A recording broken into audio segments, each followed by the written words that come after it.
Hey guys, Ms. Messer here again. Today I'm going to show you how to solve a quadratic equation by using the quadratic formula. This works well if you are struggling with factoring or you've tried to factor the problem and it's just not working out for you, probably because it's not factorable. Not every single quadratic equation is factorable. So this is a great fallback tool, I guess you can use if you struggle with factoring or you just can't factor the problem because it's not factorable. So what is the quadratic formula? It is x equals negative b plus or minus the square root of b squared minus 4ac all over 2a. Now this formula works really well if you have a calculator. If you don't have a calculator, it can become very tedious, meaning you'd have to do bit by bit and simplify it. And then when you get to the square root, if you don't have a calculator and it's not a perfect square root and it's going to be a decimal, you're not going to be able to really figure that out unless you simplify the radical. And actually, I make my Math 2 honors kids simplify the radicals. So we're first going to talk about, if you do have a calculator, you would enter in the equation with your numbers plugged in. And if you have an 84 plus, this works really good because there's an option on here. If you go to alpha and then y equals, and it has here for the first option n over d, which is numerator over denominator. If you select that, and I'm going to zoom in a little bit, you can see that it gives you that fraction bar.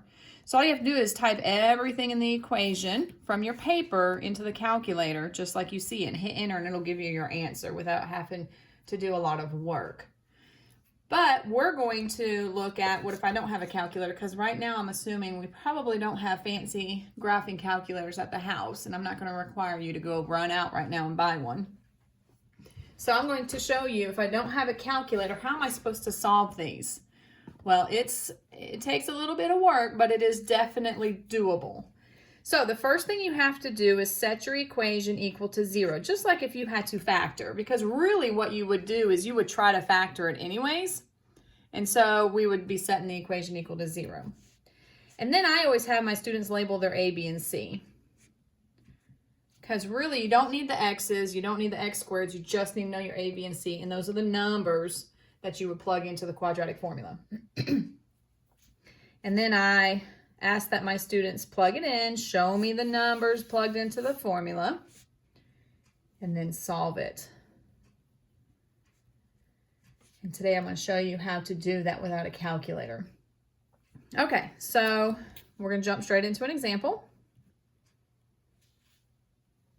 2x squared plus 9x equals 18.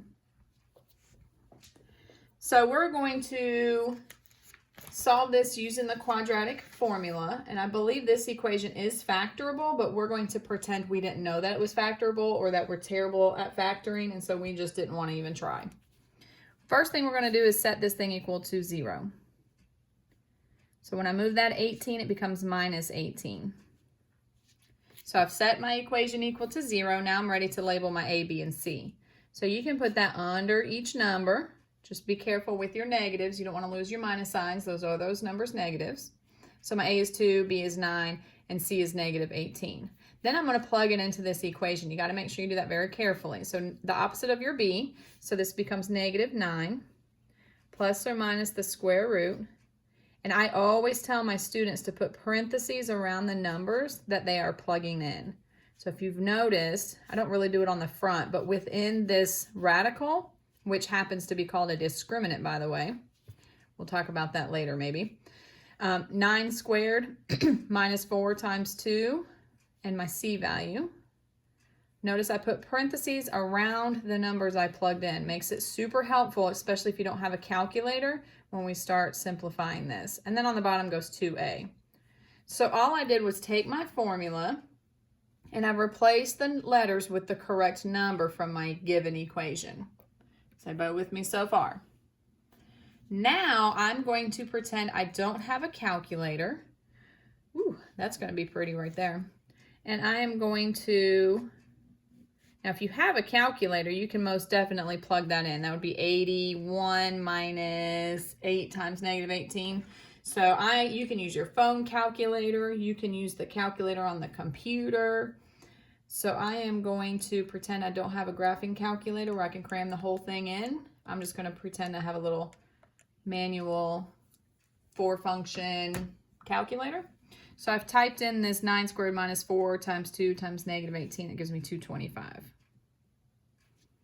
Now, if you have studied and you know your perfect square numbers, you should know that 225 is perfect. You put that in a calculator that has a square root option on it. Again, if you don't have a graphing calculator, you should have some kind of calculator. Cell phones have them. I'd show you my phone, but that's what I'm using to record on. So if you take the square root of 225, that is actually a 15. So that's how I know it was factorable, because that was not a crazy discriminant number. All right, so what this is now is two problems. You've got negative 9 plus 15 over 4, and you have negative 9 minus 15 over 4. So now you just got to do the math. Negative 9 plus 15 is 6. 6 divided by 4 is 3/2, or you do 1.5 if you're a decimal person. I like improper fractions. I'm not a big decimal person. The second equation is negative 9 minus 15. That is negative 24. Divide that by 4 is negative 6. So there you have your two solutions. Again, this is a quadratic. It opens up because the a value is positive, and now we know where it's going to cross the x-axis at. It's going to cross it at 1.5 and negative 6. And that's all there is to it, to the quadratic formula. Some students, once I teach them the quadratic formula, like, do we have to factor it if it's factorable? Can we just plug it into the quadratic formula? And I'm like, yeah, you don't have to.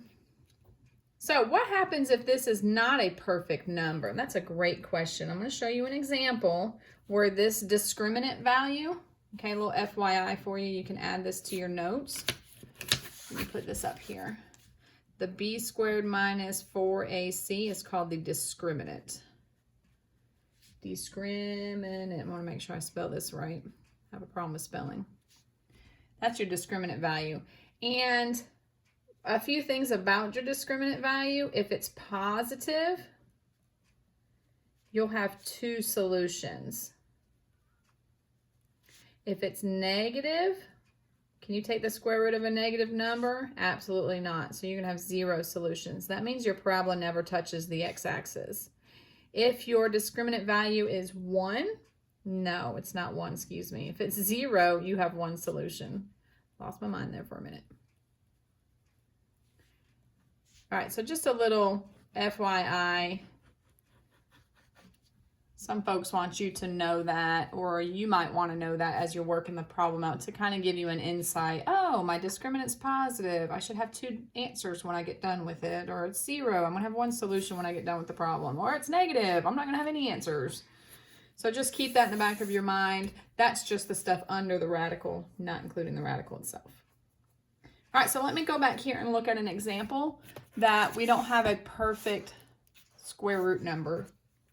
Trying to find a good one here that I need to simplify. All right, so say I had 6x squared minus 14 equals 0. All right, so you can try and factor this. It does have a greatest common factor, and that appears to be a 2, which would leave me 3x squared minus 7, but that's still not enough for me to split and solve and find my x values. So I'm going to use the quadratic formula. That, and I'm doing the quadratic formula notes page. So, of course, we're going to practice the quadratic formula. All right, so my a value in this problem is 6 because it's sitting with the x squared. My b value, I don't have an x term, so that means my b value is 0. So if you're ever missing a term, you put in a 0. A is in front of your x squared, b is in front of your x, and c sits by itself. So c is my constant term, which is a negative 14. So be careful there if you are missing terms. Okay, you can miss the b and the c, but you can never miss a, because if you don't have an a, then you don't have a quadratic function. All right, so everybody good with that b equals 0. There is no x term there, so it's 0. So now I'm going to plug in x equals negative b plus or minus the square root, and there's a song to go with it, and I'm not going to sing it. B squared minus 4 times a times c all over 2 times a. Notice again, I put parentheses around the numbers I'm plugging in. So now I'm going to simplify the discriminant and the denominator. The discriminant is 0 squared minus 4 times 6 times negative 14. So I'm going to take my little rinky-dinky calculator I have, and I'm going to simplify that number, and I get 336. 336. So that's not perfect. So if I had a nice calculator and I could take the square root of that and get a decimal, you can definitely do that. I make my students not give me decimal answers. I like them to leave it in radical form sometimes. It just depends. The instructions, always read your instructions. If it says simplified radical form, then there are absolutely no decimals. Or if it says exact answer, I think the term most books use is exact answer.